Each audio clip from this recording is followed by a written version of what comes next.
Dans cette vidéo, nous aborderons l'organisation de la séquence audio.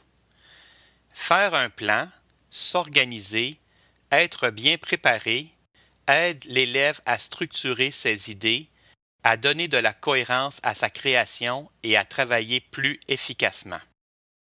Que ce soit en langage traditionnel ou non traditionnel, l'œuvre musicale possède une forme et est composée de sections, de répétitions, de motifs transformés, etc. Voyons comment se servir des fonctions d'Audacity pour structurer notre séquence. Premièrement, regardons et écoutons le plan d'une séquence simple.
Maintenant, regardons l'organisation de cette séquence dans la fenêtre d'arrangement d'un logiciel séquenceur comme GarageBand. Nous apercevons d'abord les pistes, la piste de la musique qui représente la marche, les oiseaux, la piste du tonnerre, des loups, la piste du chien.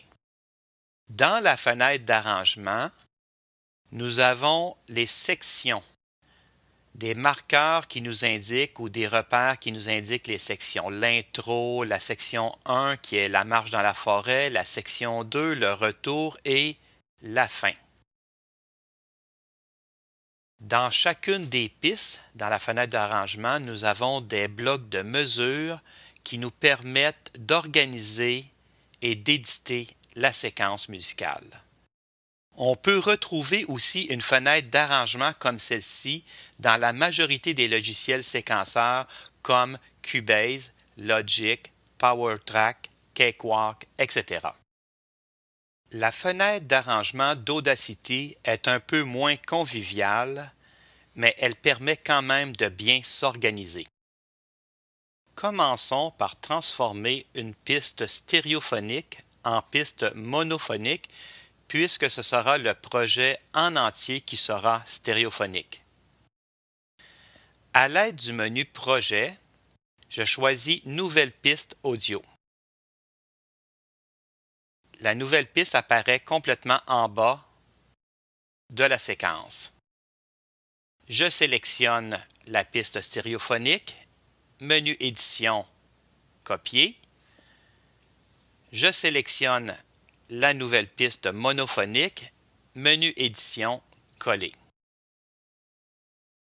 Maintenant, on peut effacer la piste stéréophonique et poursuivre l'ordre d'entrée des éléments de la séquence, je vais déplacer la piste dans la séquence vers le haut.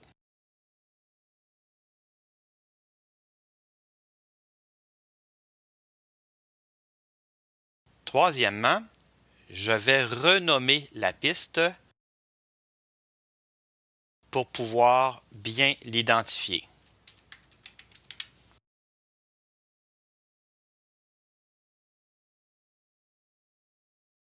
Quatrièmement, je vais diminuer l'amplitude de la piste pour pouvoir voir plusieurs pistes. Donc ici, on voit presque l'ensemble des pistes qui composent la séquence. Avec le nom des pistes, je peux facilement identifier l'instrument, le son ou l'information sur chacune des pistes. Avec les repères ou les marqueurs, on pourra identifier les parties ou les sections de la séquence. Premièrement, créons une piste de marqueur. Menu Projet, Nouvelle piste de marqueur. La nouvelle piste est en bas de la séquence. Je la déplace pour la remonter vers le haut. Et maintenant, avec l'outil de sélection, je sélectionne la première partie de la séquence. Menu Projet, Ajouter un marqueur à la sélection. Intro. Je sélectionne la deuxième partie de la séquence. Menu Projet, Ajouter un marqueur. Section 1. Je sélectionne la troisième partie. Projet et un nouveau marqueur. Et finalement, je sélectionne la fin de la séquence, Menu Projet, le marqueur. Je peux rétrécir l'amplitude de la piste et j'ai mes sections, les sections de la séquence.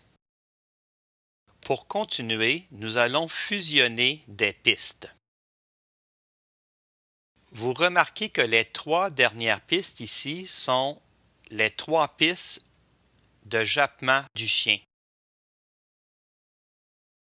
J'ai fait trois pistes pour me permettre, avec l'outil de déplacement que je choisis ici en haut à gauche, me permet de déplacer les jappements du chien dans le temps à l'endroit désiré dans la séquence. Je reprends mon outil de sélection. Maintenant que mon choix est fait et que les jappements sont placés à l'endroit désiré, je peux fusionner ces trois pistes pour pouvoir les traiter dans son ensemble avec seulement une seule piste. Je sélectionne les trois pistes. On remarque ici le changement de couleur au début de chacune des pistes. J'utilise le menu Projet, Mix rapide. Les trois pistes sont devenues une seule piste. Je peux cliquer ici pour renommer cette nouvelle piste.